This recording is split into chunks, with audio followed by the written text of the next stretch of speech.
consacré.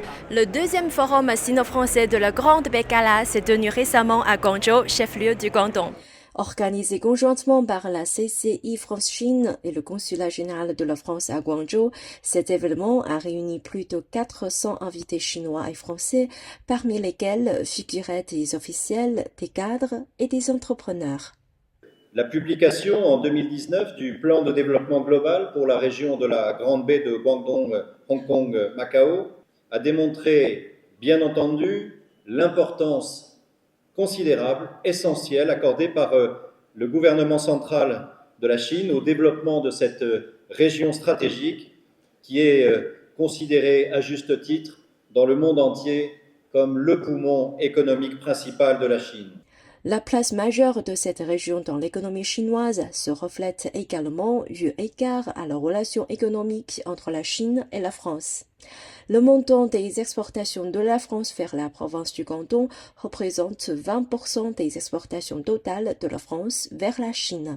On a pu échanger, dialoguer sur la coopération franco-chinoise qui s'avère très bonne ici dans cette région et avec lequel beaucoup de choses sont possibles pour les 60 ans des relations franco-chinoises l'année prochaine. Plusieurs protocoles de coopération ont été signés qui se focalisent sur le développement de la Grande Baie et les nouvelles opportunités de coopération sino-françaises. Les entreprises continuent à exploiter les marchés chinois et français. À ce jour, Yohan Express est le plus grand fournisseur de services logistiques transfrontaliers pour le commerce électronique en Chine, desservant de célèbres plateformes françaises telles que Cdiscount, ManoMano, Amazon, etc. Concernant les exportations françaises, nous expédions quotidiennement de grandes quantités de produits cosmétiques, de denrées alimentaires, de composants industriels et d'autres produits vers la Chine pour le compte de grandes marques. Le marché chinois est un très gros marché, surtout dans le domaine de la batterie. Donc on est dans un domaine qui est en très forte croissance, avec des croissances à plus de 30% par an. Donc c'est absolument une opportunité pour nous d'être ici, pour pouvoir travailler ensemble sur le développement de la batterie pour le marché local.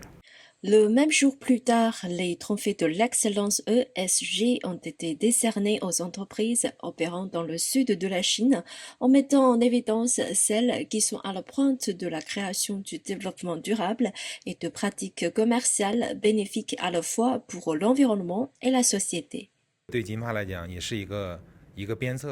Je pense qu'il s'agit d'une incitation et d'un encouragement pour Kingfa à faire mieux à l'échelle mondiale à l'avenir et à améliorer la capacité globale de recyclage des plastiques, de traitement et de solutions de matériaux. Ont un très fort engagement pour réduire l'empreinte carbone. Par rapport à 2020 jusqu'à 2030, on va réduire de 35% et 65% jusqu'à 2040. On plante de la mangrove, qui est un arbre magnifique pour la biodiversité. Il y a plus de 1500 espèces qui vivent dans la mangrove et qui est aussi un très bon arbre pour absorber le carbone. Cette activité offre une plateforme de communication et d'échange qui vise à rassembler les autorités locales, les institutions publiques et les entreprises sino-françaises pour promouvoir la coopération dans la Grande Baie. Cette zone économique a attiré près de 5 000 milliards de yuans d'investissement au cours des 2 dernières années, qui est devenu l'un des pôles de croissance les plus prometteurs au monde. Xiong Huizhong, CDN français, Guangzhou.